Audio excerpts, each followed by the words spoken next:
అయినప్పుడు అవుతుంది. మన ఇన్స్టాలో ఒక పోస్ట్ పెట్టారు, మన కర్మ అండ్ మళ్ళీ డిలీట్ చేశారు. ఏంటి, దేనిపైన ఎవరిపైన సార్ అది?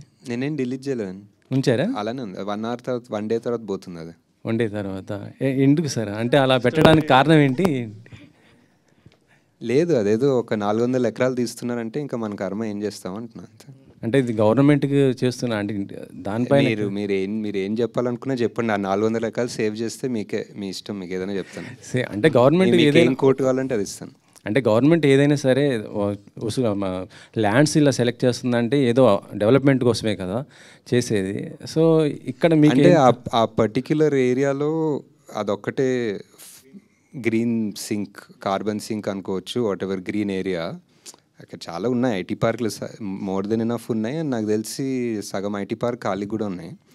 So I feel if you really want to develop something, maybe Tier 2 cities అనుకోవచ్చు. ఐ డోంట్ నో, నాకు తెలియదండి. నేను ఇప్పుడు పబ్లిక్ దాని గురించి ఎగ్జాక్ట్ డీటెయిల్స్ ఎలా చేయాలో నాకు తెలీదు. బట్ ఐ జస్ట్ థింక్ ఒక 400 ఎకరాల చెట్లు కొట్టకపోతే మంచిది అనిపిస్తుంది.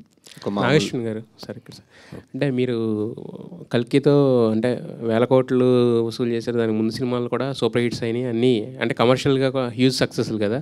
బట్ మీరు చూస్తే మాత్రం ఎప్పుడు కూడా అంటే మీరు ఉండే అటైర్ కానీ, మీరు వాడే కార్ కానీ, ఇవన్నీ కూడా ఏంటంటే ఒక మీరు చేసే సినిమాలకేను మీరు ఉండే లైఫ్ స్టైల్కి చాలా డిఫరెన్స్గా ఉంటుంది. అంటే ఈ ఎవడే సుబ్రహ్మణ్యం లాంటి ఈ ఫిలాసఫీ ఏదైతే ఉందో మీ లైఫ్కి అడాప్ట్ చేసుకున్నారా, లేకపోతే ఎందుకు అంత డిఫరెంట్ లైఫ్ స్టైల్ అంటారు మీరు?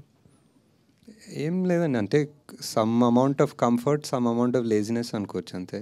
రెండు కలిపి ఉంటే అలా ఉంది. And I don't like to waste things, అంటే ఊరికే ఎక్కువ తీసుకొని వాడకుండా పెట్టుకోవడం.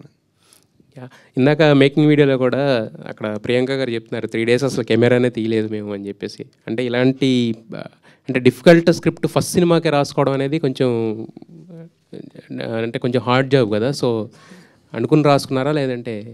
లేదు, డెఫినెట్లీ అనుకునే రాసుకున్నాము. అండ్ అదే చెప్తున్నా కదా, ఒక చిన్న సైజ్ ఇమ్మెచ్యూరిటీ లేకపోతే అలాంటి సినిమా తీయలేమంటాను.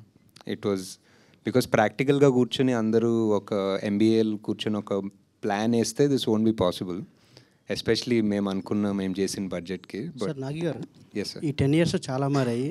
మీరు అప్పుడు ఫస్ట్ మూవీ డైరెక్టర్, ఇప్పుడు కల్కి లాంటి పెద్ద ప్రాజెక్ట్ డైరెక్టర్. మీరు ఈ 10 years ఇంత ఏదైనా మీరు సక్సెస్ఫుల్ డైరెక్టర్, ఒక స్టార్ డైరెక్టర్ అయినా కానీ ఇంకా మీరు ఆ సింప్లిసిటీ ఇంతమంది అడిగినట్టు ఆ సింప్లిసిటీ ఎలా కంటిన్యూ చేయగలుగుతారు అన్నారు. నేను అదే లేజినెస్ మీట్స్ కంఫర్ట్ అని చెప్పాను.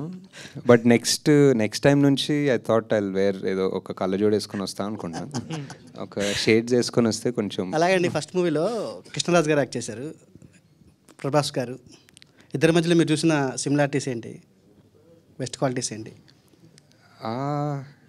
చాలా, అంటే కృష్ణరాజ్ గారు వాజ్ ఆల్మోస్ట్ లైక్ ఒక టీచర్ ఫిగర్ లాగా నాకు ఫస్ట్ సినిమా. సో ఆయన కథ చెప్పాలని వెళ్ళినా, ఆయన కాస్ట్యూమ్ ట్రయల్స్ దగ్గరికి వెళ్ళినా, లిటరలీ ఇంకా నేను పెద్ద చెప్పేదేం లేదు, ఒకటేదో చెప్పి ఆయన ఎక్స్పీరియన్స్ నుంచి ఇలా ఉంటే బాగుంటుంది, అలా ఆ సినిమాలో అలా చేశాను, ఇలా చేస్తే బాగుంటుందని ఆయన లుక్ ఆయనే డిజైన్ చేసుకున్నారు. అండ్